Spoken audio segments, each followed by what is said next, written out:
Bem-vindo à 209ª edição do programa Pedindo Luz, cujo tema hoje é Por que é que Deus não impede o mal? Vivemos numa sociedade em que a violência é a nota dominante e constante. Quantas vezes, entre outros crimes, ouvimos de casos horríveis, para dizer o mínimo, como foi amplamente noticiado há 9 dias, por exemplo, o de um homicida que do nada resolveu assassinar com um sabre um menor de 14 anos no nordeste de Londres, no Reino Unido. Os casos são inúmeros, muitos deles fazendo-se uso de armas de fogo. Nestas circunstâncias, ouvem-se sempre as vozes de muitos que repetidamente dizem: se Deus realmente existe e estava a ver o acontecimento, por que é que no mínimo não fez com que o gatilho não funcionasse? Por que é que não fez com que o assassino desmaiasse antes de cavar o túmulo da vítima? O que dizer a isto? Como responder? Qual é a resposta? Uma boa resposta, por vezes, roça a filosofia que eu particularmente não gosto, mas também não temo, nem renuncio. Digo isto porque a Bíblia diz, na primeira carta aos Coríntios, capítulo 1, onde está o sábio, ou filósofo? Onde está o escriba? Onde está o inquiridor deste século? Porventura não tornou Deus louca a sabedoria ou filosofia deste mundo? Visto como na sabedoria ou filosofia de Deus o mundo não conheceu a Deus pela sua sabedoria ou filosofia, aprova Deus salvar os crentes pela loucura da pregação. Há uma sabedoria, uma filosofia que é de Deus, que ao contrário da do mundo, não é louca, mas sábia. E essa eu abraço apaixonadamente. Bem, eu diria que a ética suprema que Deus nos deu é a ética do amor, que é o pico de todo o alinhamento intelectual e emocional. O que nós chamamos de amor dá valor ao próximo, algo que deve ser sempre protegido.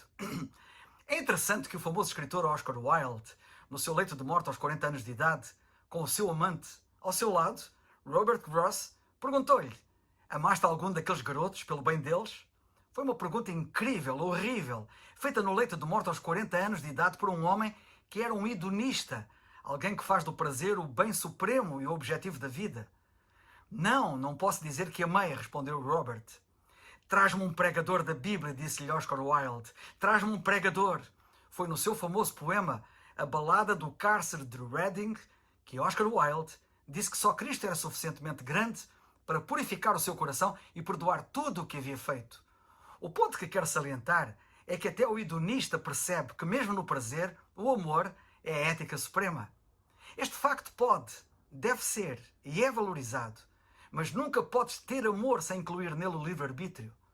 Não podes ter amor sem livre-arbítrio. Se és compelido por uma máquina a tomares uma decisão, nunca poderás amar, nunca poderás usufruir do sentimento e da realidade do amor. Se o amor é a ética suprema e a liberdade baseada no livre-arbítrio, este é indispensável para o amor. E o objetivo supremo de Deus para ti e para mim é que o amemos de todo o coração e amemos o nosso próximo como a nós mesmos. Se Deus violasse o nosso livre-arbítrio, Ele estaria a violar um componente necessário para que o amor pudesse existir, florescer e se expressar. Se pedes que Deus trave o gatilho, Deus teria que travar tudo. E assim, da próxima vez que entornasses sobre ti uma chávena de água a ferver, Ele congelaria a água na hora. Da próxima vez que atravessasses uma rua e estivesses para ser atropelado, Ele puxaria a tua perna para trás. Neste caso, o que estás a pedir é que sejas uma mera máquina, uma marionete.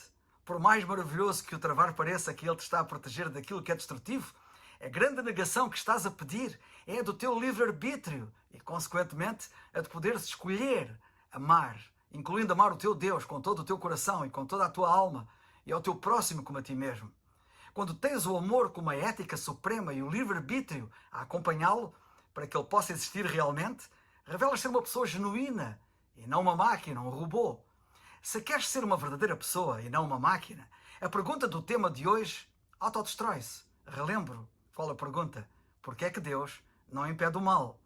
A pessoa que faz essa pergunta fala porque é livre para a fazer. E é livre para fazê-la porque é livre para amar. E quando amas a Deus, apesar de todos os problemas que vemos ao nosso redor, estás a confiar que Ele tem a suprema sabedoria e conhecimento para, no final, tudo acontecer na perfeição. Por exemplo, nós pensamos que sabemos muito e não sabemos nada. Vou-te contar uma história de sabedoria popular que te poderá ajudar nesta matéria. Na China, conta-se a história de um homem idoso que perdeu o seu cavalo por este ter fugido. Conta-se que havia numa aldeia na China um velho muito pobre, mas todos o invejavam, pois ele tinha um lindo cavalo branco muito valioso. Sempre que lhe ofereciam quantias avultadas pelo cavalo, o homem dizia: este cavalo não é um cavalo para venda, Este cavalo é como se fosse um amigo, e um amigo não pode ser vendido. O homem era pobre, mas jamais vendeu o cavalo, apesar do seu enorme valor. Numa manhã descobriu que o cavalo desaparecera do estábulo. A aldeia inteira reuniu-se junto à casa do velho e disseram: "Você é um velho, mesmo insensato. Sabíamos que um dia o cavalo seria roubado. Teria sido melhor tê-lo vendido. Que desgraça! Nem cavalo, nem dinheiro." O velho disse: "Não exagerem. Simplesmente digam que o cavalo não está no estábulo. O facto é simplesmente esse. O resto é mera especulação. Se isso é uma desgraça ou uma bênção, não sei, porque só conhecemos parte da história. Quem pode saber o que ainda irá acontecer?" As pessoas riram-se do velho, pensavam que ele era louco. Mas 15 dias depois o cavalo voltou e ele não havia sido roubado. Simplesmente havia fugido para a floresta e depois resolveram voltar, trazendo com ele uma dúzia de cavalos selvagens. As pessoas voltaram a juntar-se e disseram: "Velho, o senhor estava certo. Não se trata de uma desgraça. Na verdade, o que aconteceu foi uma bênção." O velho disse: "Mais uma vez, vocês estão a precipitar-se. Digam simplesmente que o cavalo voltou. Quem sabe se é uma bênção ou não? Vocês não podem julgar o livro todo lendo apenas um capítulo." As pessoas não conseguiam contrariá-lo. Afinal, agora existiam 13 lindos cavalos. Mas, no fundo, continuavam a pensar que o velho era louco e estava errado. O velho tinha tido um filho da sua velhice. Era filho único e o jovem começou a treinar os cavalos selvagens. Uma semana depois ele caiu de um cavalo e fraturou ambas as pernas. As pessoas mais uma vez fizeram os seus juízos e disseram: "Oh velho, que desgraça lhe aconteceu. O seu único filho perdeu o uso das pernas e na sua velhice ele era agora o seu único amparo. Agora o senhor está mais pobre do que nunca." O velho respondeu: "Vocês, no vosso juízo imperfeito, estão a tirar conclusões precipitadas uma vez mais. Não se precipitem. Digam apenas que o meu filho fraturou as pernas. Ninguém sabe se isso é uma desgraça ou uma bênção. A vida vem em capítulos, uma coisa de cada vez, um dia atrás do outro. Nunca nos é dado mais do que isso. Ninguém sabe o que está lá adiante." Aconteceu que depois de algumas semanas passarem, o país entrou em guerra e todos os jovens da aldeia foram forçados a alistar-se para a mesma. Todos, menos o filho do homem velho, que ficara inválido com as pernas partidas e foi por isso deixado para trás. A aldeia inteira estava em lágrimas, lamentando-se porque aquela guerra era uma luta perdida e sabiam que a maior parte dos jovens jamais voltaria.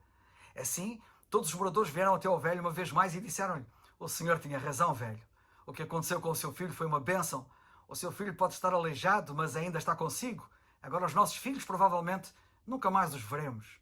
O velho respondeu: "Vocês continuam a precipitar-se. Ninguém sabe. Digam apenas que os vossos filhos foram forçados a entrar para o exército e que meu filho não foi. Somente Deus sabe se isso é uma bênção ou uma desgraça. O último capítulo ainda não foi escrito." A lição é simples. Nesta pequena série de episódios vemos que a nossa ignorância é enorme, que não sabemos o que jaz no futuro para nos aventurarmos a fazer juízos precipitados no presente. Os que perguntam porque é que Deus não faz com que o gatilho não funcione, porque não esperam até estarem diante de Deus face a face num dia próximo, a fim de descobrirem que havia razões para Deus não travar aquele gatilho e assim verem a malignidade do mal por um lado e, por outro lado, a majestade do humor e do bem supremos, como realmente são, funcionando no fim de um modo absolutamente perfeito, como aqui não podemos imaginar. Não te precipites tu nos teus julgamentos. Lê a Bíblia. Se a leres até ao fim, deixarás de ser um alarmista ou um pessimista, mas serás um otimista. Saberás como tudo vai acabar bem, compreendendo como nunca porque é que Deus não impediu o mal. Certa ocasião, diz a Bíblia, que o apóstolo Paulo quis visitar os crentes em Tessalónica e que foi impedido de o fazer. Ele olhou para esse impedimento como algo mau.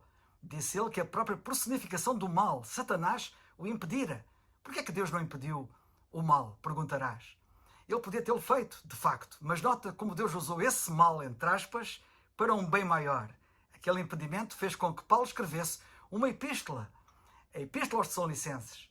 E assim surgisse a primeira Epístola aos Tessalonicenses, que faria parte da Bíblia e que seria fonte de bênção indizível para incontáveis multidões nos últimos cerca de 2000 anos. Não te precipites. Confia no que Deus diz na Bíblia, descansadamente, confiadamente. Começa por crer no que ela diz da salvação, a saber que tu tens a necessidade de salvar a tua alma. Nota o que está escrito. Crê no Senhor Jesus Cristo e serás salvo. Atos 16, 31. É o farol que